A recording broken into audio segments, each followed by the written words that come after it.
Wilujeng enjing kasadayana. Nah, tina pelajaran bahasa Sunda poe ieu Ibu bade ngajarkeun kalian tentang beberapa pelajaran bahasa Sunda ya. Nah, di sini kita lanjut saja ke tujuan pembelajaran. Nah, tujuan pembelajaran yang pertama yaitu mempelajari tentang rarangken barung. Kemudian yang kedua, mempelajari tentang kalimat ngantet lalawanan. Kemudian yang ketiga, mempelajari tentang ragam basa loma jeung hormat. Ya. Kemudian, sebelum kita mulai pelajaran pada hari ini, kita berdoa terlebih dahulu. Ya. Berdoa menurut agama dan kepercayaannya masing-masing. Dimulai.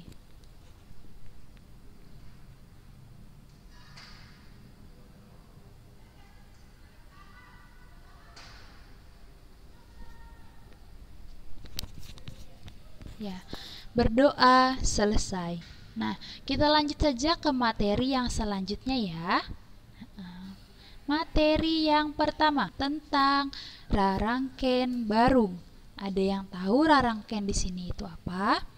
Ya, sebelumnya kita sudah mempelajari tentang rarangken. Ya, di mana rarangken ini adalah imbuhan. Kemudian kita lanjut ke pengertiannya. Ayeuna urang diajar rarangken barung. Contoh rarangken barung teh kecap anu make rarangken hareup jeung rarangken tukang an. Nah, jadi rarangken barung di sini itu adalah imbuhan di depan dan juga imbuhan di belakang. Ya, jadi rarangken depan atau imbuhan depannya itu menggunakan k. Sedangkan rarangken tukangnya menggunakan kata an. Ya, berarti menggunakan imbuhan k dan juga imbuhan an. Kemudian di sini ibu punya contohnya. Nah, contoh yang pertama, dina meja makan ngabarak rupa-rupa kadaharan. Nah, arti dalam bahasa Indonesianya yaitu di meja makan terdapat macam-macam makanan. Ya. Kemudian nomor 1 ini bisa kalian lihat kata yang ibu garis bawahi dan ibu ketik tebal ya. Di sini ada kata kadaharan. Berarti kadaharan ini termasuk ke dalam rarangken barung di mana di depannya terdapat imbuhan k dan akhiran an. Ya. Kemudian yang nomor 2, keadilan teh kersakumna rahayat. Nah, untuk nomor 2 ini dalam bahasa Indonesia artinya keadilan untuk semua rakyat. Ya, di mana kata yang digunakan adalah kata keadilan. Berarti keadilan termasuk ke dalam rarangken barung di mana kata keadilan ini menggunakan rarangken hareup dan rarangken tukang an. Ya, kita lanjut ke contoh yang ketiga. Contoh yang ketiga, buruan maning ngebrak kaca angan bulan ngemprai. Nah, berarti teras terlihat sangat terang karena cahaya bulan. Ya. Nah, di mana pada contoh kalimat yang ketiga ini kaca angan. Nah, itu termasuk rarangken barung. Nah, kenapa termasuk ke dalam rarangken barung? Karena kecap kaca angan ngagunakeun rarangken hareup k jeung rarangken tukang an. Kemudian yang keempat, Bapak nuju angkat ke kecamatan. Bapak mau pergi ke kantor kecamatan. Ya. Nah, di sini menggunakan kata kacamatan. Berarti kata kacamatan termasuk ke dalam rarangken barung, ya. Karena menggunakan rarangken hareup ka dan rarangken tukang an. Nah, contoh yang terakhir, yang kelima. Hapunten samudaya kalepatan. Mohon maaf apabila ada kesalahan. Nah, kata kalepatan di sini merupakan rarangken barung karena kata kalepatan itu menggunakan rarangken hareup ka dan rarangken tukang an, ya. Sampai sini mengerti anak-anak ya. Nah, yang selanjutnya Ibu memiliki tabel dari kata-kata yang menggunakan rarangken barung ka dan akhiran an, ya.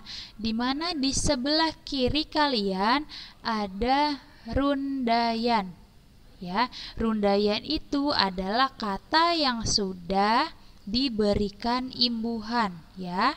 Berarti kata yang sudah diberikan imbuhan itu namanya rundayan, ya. Sedangkan di sebelah kanan kalian ada tulisan kecap asal. Nah, kecap asal ini artinya kata asal atau kata awal yang belum diberikan imbuhan, ya. Nah, kita lihat dulu yang pertama, ya. Yang pertama itu kecap kadaharan, ya. Kadaharan berarti kadaharan itu sebelum ditambahkan rarangken depan ka dan akhiran an adalah berasal dari kata dahar, ya. Berarti kata kadaharan itu berasal dari kata dahar, ya. Mengerti ya? Kemudian yang kedua, keadilan. Berarti keadilan berasal dari kata adil. Iya, benar, adil. Yang ketiga, kacaangan. Berarti kacaangan berasal dari kata caang. Yang keempat, kacamatan.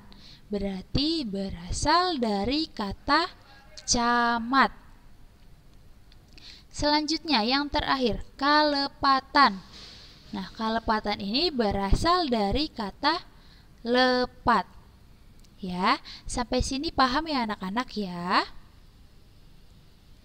Ya, kalau sudah paham, Ibu lanjut ke materi yang selanjutnya. Nah, kalimat ngantet lalawanan. Ya, ini adalah materi yang selanjutnya. Kalimat ngantet nyaeta dua kalimat atau leuwih nu dihijikeun make kecap panyambung. Nah, diantarana aya nu disebut kalimat ngantet lalawanan, pakna disebut lalawanan teh lantara aya dua perkara nu papalingpang atawa sabalikna. Umum nama kalimah lalawanan sok dikantetkeun ku kecap panyambung. Padahal ari, tapi, atawa tatapi. Ya. Nah, dalam arti bahasa Indonesianya, kalimat ngantet itu adalah kalimat yang sudah disambungkan. Berarti Ibu sebut saja kalimat penyambung ya. Nah, kalimat penyambung yaitu dua kalimat atau lebih yang disatukan dengan menggunakan kata penyambung. Nah, di antaranya ada juga yang disebut dengan kata penyambung berlawanan. Ya, kenapa disebut berlawanan? Karena ada dua perkara atau ada dua kalimat, ya, dua kata yang dia berbalikan atau berlawanan, ya. Pada umumnya kalimat berlawanan ini biasanya menggunakan kata penyambung. Padahal ari, tapi, atau tatapi. Gitu ya. Nah, ibu punya contohnya. Yang pertama, sakitu mindeng di papagahan, tapi budak teh mantangul bae. Nah, di sini artinya sebegitu dinasehatinya, tapi anak itu tetap tidak mau nurut. Gitu ya. Nah, berarti pada kalimat ini dia memiliki dua permasalahan. Atau dina kalimat di luhur aya dua kecap atau perkara anu berlawanan. Ya, berarti di dalam satu kalimat itu ada dua perkara atau ada dua kata yang berlawanan. Ada yang tahu katanya apa saja? Iya, benar. Yang pertama adalah kata papagahan atau dinasehati, ya. Sudah dinasehati, ya, tapi anak itu selalu mantangul. Atau mantangul itu artinya tidak mau nurut gitu ya, atau tetap nakal gitu. Nah, berarti di kalimat ini memiliki dua perkara atau dua kata yang berlawanan gitu ya. Sampai sini mengerti ya? Nah, kemudian yang selanjutnya, contoh yang selanjutnya, tumpak mobil teh mani asalilanaker, padahal jalan ker lowong. Arti dalam bahasa Indonesianya yaitu naik mobil terasa lama sekali, padahal jalan sedang sepi.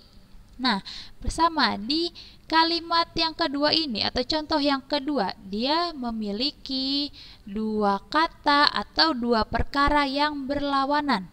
Ada yang tahu katanya itu apa saja? Nah, kata yang pertama itu adalah lama atau lila. Ya, lila itu artinya lama.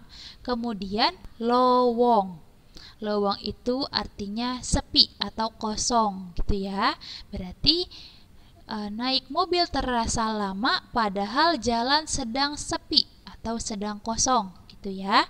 Nah, berarti sampai sini sudah lebih jelas ya, di mana di dalam satu kalimat memiliki dua perkara atau dua kata yang berlawanan ya. Kemudian, nah, contoh yang ketiga, imahna gesrek runtuh padahal mah imah tetangga nama agreng. Nah, di mana pada kalimat ketiga ini atau contoh yang ketiga juga memiliki dua perkara atau dua kata yang berlawanan. Siapa yang tahu? Kata yang pertama adalah,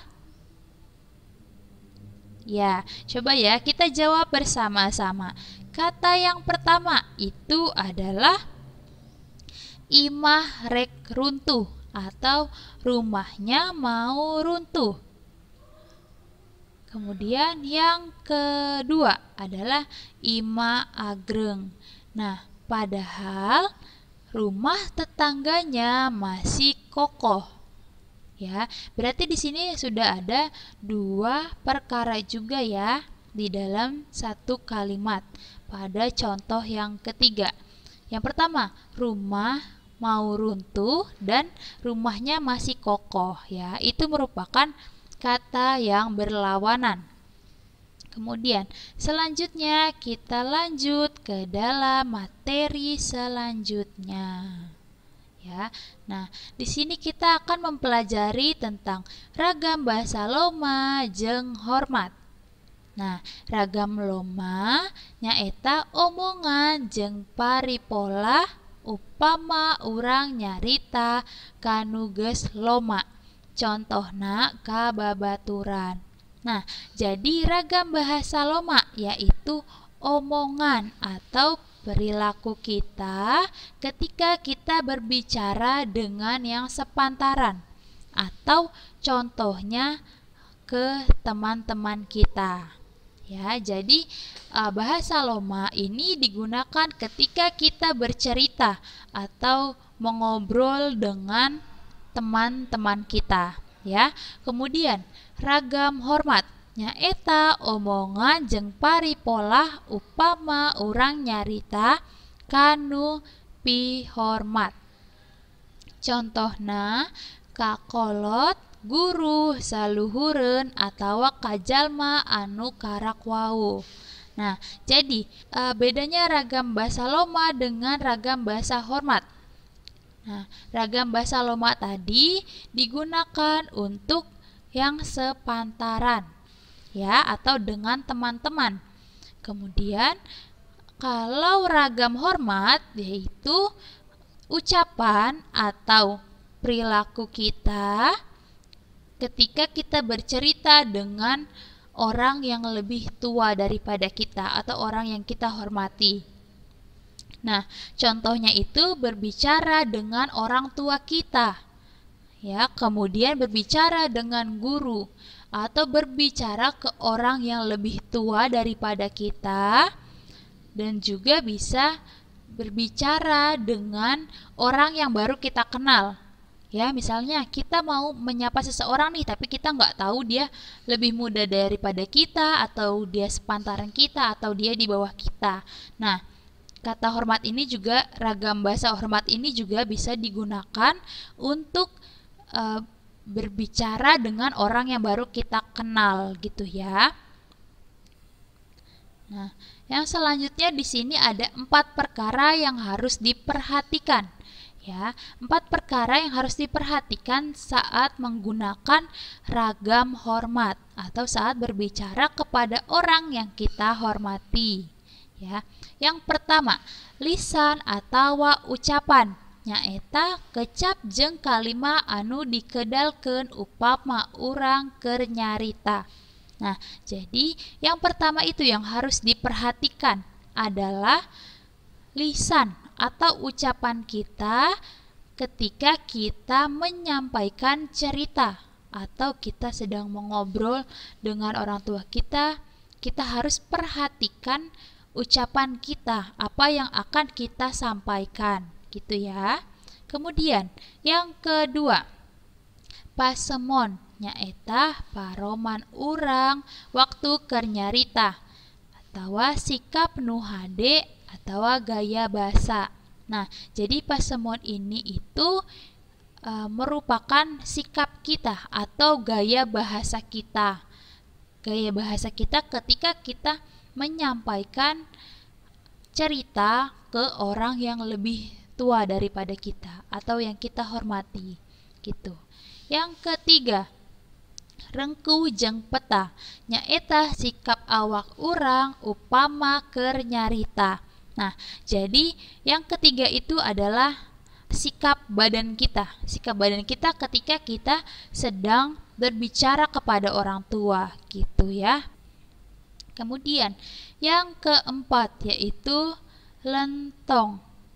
Nah, lentong ini tidak beda dengan lagu atau bisa disebut juga dengan cara kita menyampaikan nada bicara kita. Nah, nada bicara kita ini itu disebut lentong, ya. Atau kita harus memperhatikan nada bicara kita ketika kita berbicara dengan orang yang lebih tua daripada kita, ya. Kan gak mungkin kita cerita dengan nada tinggi ke orang tua kita, gitu ya. Makanya nada bicara juga perlu diperhatikan. Nah, yang selanjutnya Ibu punya contoh. Nah, di sini contoh yang pertama yaitu nyaho atau uninga. Nah, jadi kata nyaho ini digunakan ketika kita berbicara dengan teman kita, ya. Kemudian kata uninga digunakan ketika kita berbicara kepada orang yang lebih tua. Nah, kita lihat di sini contohnya ya. Nah, cik sugan nyaho ari imah pakades di belah mana. Nah, berarti ini dia sedang mengobrol dengan temannya, ya. Nah, coba siapa yang tahu Ari imah Pak Kades teh belah mana? Kalau rumah Pak Kades sebelah mana? Gitu ya. Nah, kemudian kita lihat perbedaannya ketika kita berbicara kepada orang yang lebih tua daripada kita. Nah, manawi Bapak uninga dupi bumi Pak Kades teh leresan mana? Nah, lihat apa perbedaannya ya. Yang pertama, beda cara kita mengucapkannya. Ya, berarti katanya itu beda. Di sini lebih sopan ya. Padahal artinya sama aja. Nah, dalam bahasa Indonesia itu artinya barangkali Bapak tahu di mana rumah Pak Kades itu. Nah, berarti artinya sebenarnya sama saja, hanya saja cara pengucapannya beda dan kata-katanya lebih sopan ketika kita berbicara kepada orang yang lebih tua daripada kita, gitu ya. Nyaho itu artinya tahu ya, atau mengetahui, gitu ya. Kemudian Ibu lanjut ke contoh yang kedua. Contoh yang kedua yaitu nganter atau nyarengan. Nah, nganter atau nyarengan ini ya, arti dalam bahasa Indonesianya adalah mengantar. Kita lihat contoh yang pertama. Janggalih mah keur nganter adina ka pasar. Nah, Kak Galih sedang mengantar adiknya ke pasar. Di sini menggunakan kata nganter, di mana kata nganter digunakan untuk teman kita, berbicara dengan teman kita atau dengan adik kita, gitu ya. Kemudian contoh yang kedua, pun bapak mah nuju nyarengan, pun biang ka pasar. Nah, di sini inti dari pembahasannya sama saja ya. Pun bapak mah nuju nyarengan, pun biang ka pasar. Nah, arti dalam bahasa Indonesianya, Bapak mau mengantar ibu ke pasar. Ya, berarti intinya sama saja, sama-sama mengantar. Hanya saja untuk kalimat yang galih mah keur nganter adina ka pasar. Nah, berarti itu berbicara dengan teman kita atau menggunakan ragam bahasa Loma, ya, di mana Kak Galih itu sedang mengantar adiknya ke pasar. Kemudian yang kedua, pun bapak mah nuju nyarengan pun biang ka pasar. Nah, pada kalimat kedua itu artinya bapak mau mengantarkan ibu ke pasar. Nah, di mana di sini itu berbicara dengan orang tua. Jadi menggunakan ragam bahasa hormat. Ya, sampai sini sudah mengerti ya anak-anak ya. Berarti tadi materi yang ibu sampaikan itu ada 3. Yang pertama, tentang rarangken barung. Ya, yang kedua, tentang kalimat ngantet lalawanan. Yang ketiga, tentang ragam bahasa Loma jeung hormat. Ya, semoga dapat kalian pahami. Nah, slide yang terakhir ini adalah pancen atau tugas.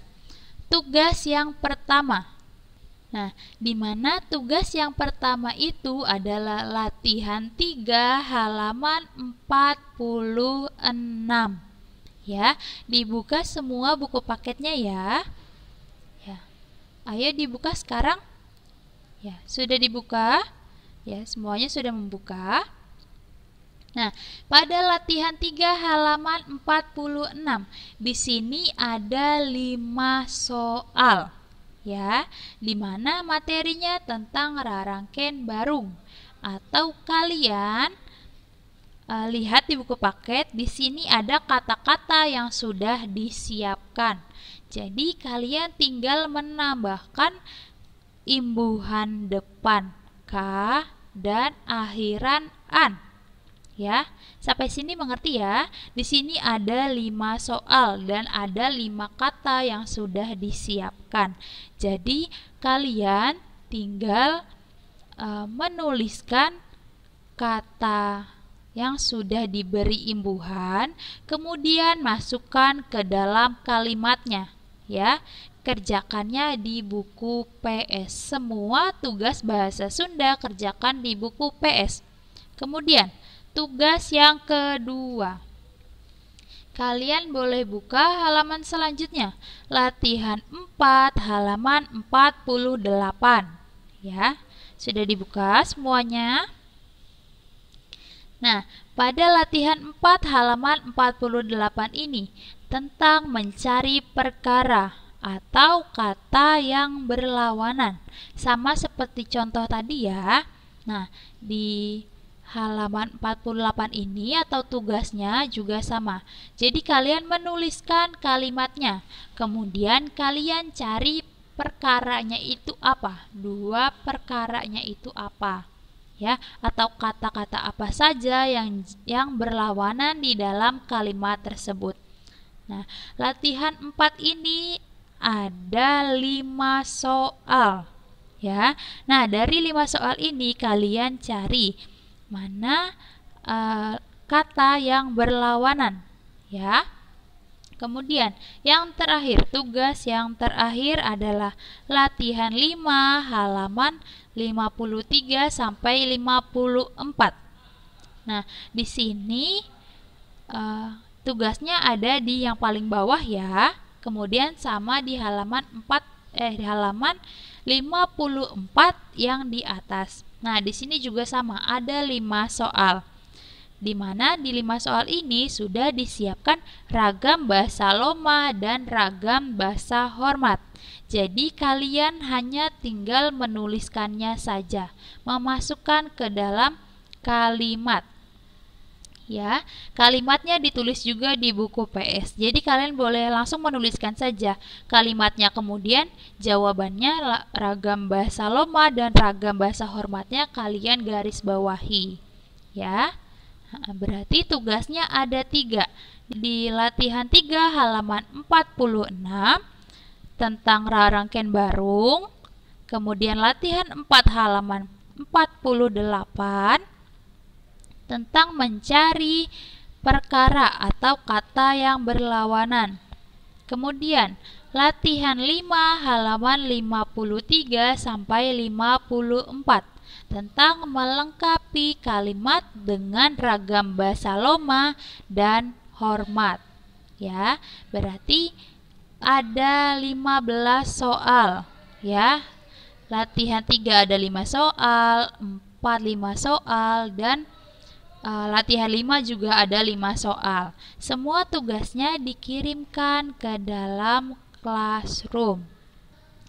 Ingat, tugasnya dikirimkan ke dalam classroom. Tugasnya semua dikerjakan di buku PS. Oh iya, Ibu mengingatkan sekali lagi, buku paket bahasa Sunda itu dipinjamkan dari sekolah. Maka dari itu, jangan dicoret-coret.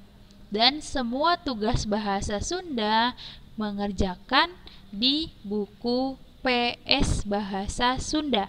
Ya, jangan sampai lupa ya. Dan tugasnya dikirimkan ke dalam classroom. Ya, sampai sini semuanya sudah mengerti ya tugas-tugas dan materi yang disampaikan Ibu hari ini. Nah, jika kalian semua sudah mengerti, Ibu akhiri saja video hari ini dan pelajaran hari ini. Semoga apa yang kita pelajari hari ini dapat kalian mengerti. Nah, tadi kita awali dengan berdoa. Sekarang kita akhiri juga dengan berdoa. Ya. Berdoa menurut agama dan kepercayaannya masing-masing. Dimulai.